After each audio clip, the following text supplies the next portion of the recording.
Good morning to all of you. Myself Ashish Shukla. मैं आप सबको कक्षा 10 नवनीत हिंदी विशिष्ट में आइए कुछ गद्य खंड से संबंधित चर्चाएं करते हैं जो बहुत ही महत्वपूर्ण है, परीक्षा में आपका पूछा जाता है। ठीक, तो आइए देख लेते हैं। पहला हम देखेंगे रीतिकालीन प्रमुख कवि। ठीक, तो ये है रीतिकालीन प्रमुख कवि।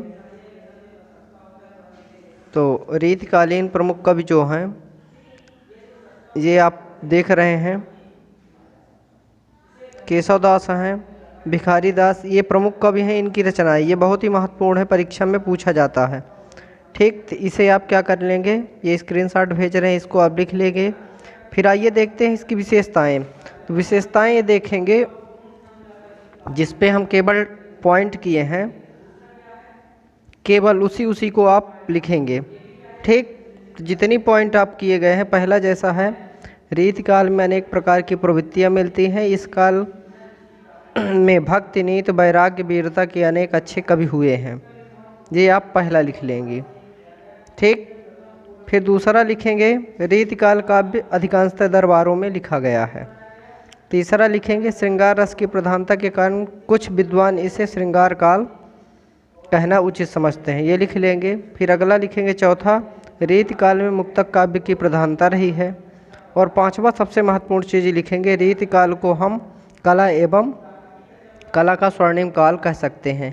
ये इसकी विशेषता परीक्षा में पूछता है। क्वेश्चन कैसे पूछता है, रीतिकाल की प्रमुख कवियों के नाम एवं प्रवृत्तियाँ लिखिए, इस तरह से। तो इसे आप लिख लेंगे। फिर दूसरा ये देखते हैं, दूसरा लिखेंगे भारतेंदु युगीन काव्य की विशेषताएं। तो ये विशेषताएं जो हेडिंग में दी हुई है, केवल हेडिंग बस आपको याद करना है। तो ये याद कर लेंगे, ये भी परीक्षा के लिए महत्वपूर्ण है। और ये भारतेंदु युगीन काव्य के प्रमुख कवि जो हैं वो सारे कवि लिखेंगे एवं उनकी रचनाएं लिख लेंगे। ठीक, ये बहुत ही महत्वपूर्ण है। फिर आते हैं द्विवेदी युग में। तो द्विवेदी युग की ये प्रमुख जो प्रवृत्तियाँ दी हुई हैं, जिस पे हम टिक कर देते हैं, ये इनको याद करना है आपको। और इसके ये जो कवि दिए हुए हैं ये याद कर लेंगे। ठीक, धन्यवाद बेटा। नेक्स्ट डे फिर आगे की चीज़ें बताएंगे।